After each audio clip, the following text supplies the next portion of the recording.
அம்மா இதோ வந்துச்சு பாரு. அம்மா அம்மான்னு சும்மா நோய நோயன்னு என்ன நேத்துக்கு போறப்ப பசிக்குதுமா. பசிக்குதா?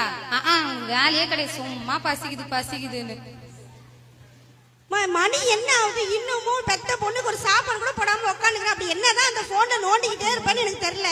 என்ன டைம் ஆகுது இதுக்குள்ளேயே பசிக்குதுன்ற? நான் நாடகம் பார்த்துனுக்கிறேன் இன்ட்ரெஸ்டா. எவ்வளவு விறுவிறுப்பா இருக்கு தெரியுமா?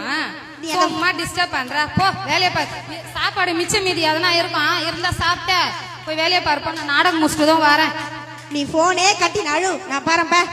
போ. ஷர்மிளா, ஷர்மிளா வாடி வா நான்சி. எப்படிமா இருக்க? நான் நல்லா இருக்கேன், நீ எப்படி இருக்கிற? நல்லா இருக்கேன். உன்னை பார்க்கத்தான் ஓடி ஓடி வந்தேன். அப்படியா?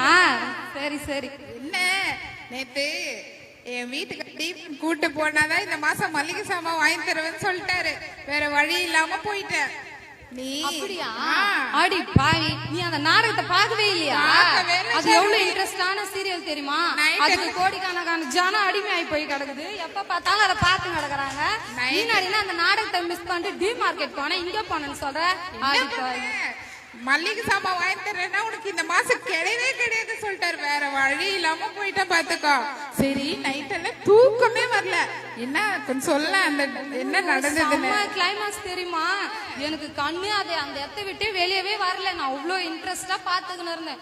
மாமியாரும் மருமகளும் இருக்கிறாருங்கல்ல, செம்ம சண்டை அடிச்சுன்னு மாண்டாலும் பிச்சுக்கின்னு உருண்டாலும் முடி. நான் நல்லா பார்த்து ரசிச்சு எவ்வளவு ஜாலியா இருந்து தெரியுமா? அப்புறம் சொல்லு சொல்லு. செம ஜாலியா இருந்துச்சு. சூப்பரா இருந்துச்சு தெரியுமா? ஏமா என்கிட்ட பேசும்போது எப்படி சிடு சிடுன்னு பேசுற, ஆனா அந்த ஆன்டி கூப்பிட்ட உடனே அப்படியே 32 பல்ல தெரியுற மாதிரி பேசினுங்கிற. பெத்த பொண்ணை விட உனக்கு அவங்க முக்கியமா போயிட்டாங்களா? ஆமா, உனக்கு வேற வேலையே கிடையாது. எனக்கு நாடகம் தாண்டி முக்கியம். நானும் பாக்குறேன், அவளும் பாக்குறா. எவ்வளவு ஜாலியா இருக்கு தெரியுமா? எங்களுக்குள்ள அது ஒரு சந்தோஷம். நாங்க அதை விட்டா வேற என்னடி சொகத்தை கண்டோம்? தூக்கம் வர மாட்டேங்குது பாக்கலனா.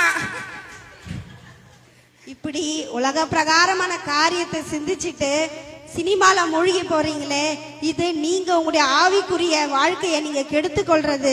ஆண்டவர் எவ்வளோ வார்த்தைகளை சொல்லி நம்மளுடைய நல்வழி படுத்திருக்காரு. ஆனா நீங்களோ உலக பிரகாரமான காரியங்களும் சிற்றின்பத்திலும் நீங்க மூழ்கி கிடக்குறீங்க. நீங்க சபைக்கு போற நீங்களே இப்படி இருந்தா உங்களை பார்த்து வளர்ற நாங்க எப்படி இருப்போம்? நீங்க இப்படி சொல்றது சரிங்களா? உலகத்துல எவ்வளோ பாவங்கள் அக்கிரமங்கள் நிறைஞ்சிருக்கு. நீங்க என்ன பண்ண, உங்களுக்கு கிடைக்கிற கொஞ்ச நேரத்துல நீங்க என்ன பண்ணோம், வழியில போறவங்களுக்கு நல்ல ஒரு ஆவிக்குரிய வார்த்தைகளும் ஆண்டுடைய வார்த்தைகளை நீங்க சொல்லி என்ன பண்ண, அவங்கள மனம் திரும்ப வைக்கணும். நீங்களே மனம் திரும்பாம இருந்தா பாவிகளை எப்படி நீங்க மனம் திரும்ப வைக்க முடியும்? இனி நீங்க நேரத்தை வீணடிக்காதபடி இருக்கிற கொஞ்ச வேலையிலையாவது நீங்க என்ன பண்ணோம், கர்த்தருடைய நாமத்தை அபிஷேகம் செய்து எல்லாருக்கும் நீங்க சுவிசேஷத்தை சொல்லணும். நீங்களா கடைசியாவது நீங்க ஒரு முறையாவது நீங்க மனம் திரும்புங்க. கர்த்தருடைய பாதையில நீங்களும் வழி நடத்துங்க. மற்ற பிள்ளைகளையும் உலக பிரகாரம் இருக்கிறவங்களையும் நீங்க வழி நடத்திட்டு போவீங்க. அதாம்மா இங்க வருதுமா, ஆனா இங்க வர மாட்டேங்குதுமா. ஆமாமா, நானும் அதை தான் யோசிச்சுட்டே இருக்கேன். என்ன பண்றது? ஆனா நான் சீரியலுக்கு ரொம்ப அடிமையாகிட்டேனே. என்னால அதை பார்க்காம இருக்கவே முடியல. தூக்கமே வர மாட்டேங்குது, வேலையே ஆக மாட்டேங்குதுமா என்னால. இனி நான் அது மாதிரி இருக்க மாட்டேன். நான் என்ன மாத்திக்க ட்ரை பண்றேமா. ஆண்டோடைய வார்த்தை சொல்லுது, எல்லாவற்றையும் அனுபவிக்க, எல்லாவற்றையும் அனுபவ எனக்கு அதிகாரம் உண்டு, ஆகிலும் நான் அடிமையாயிராது.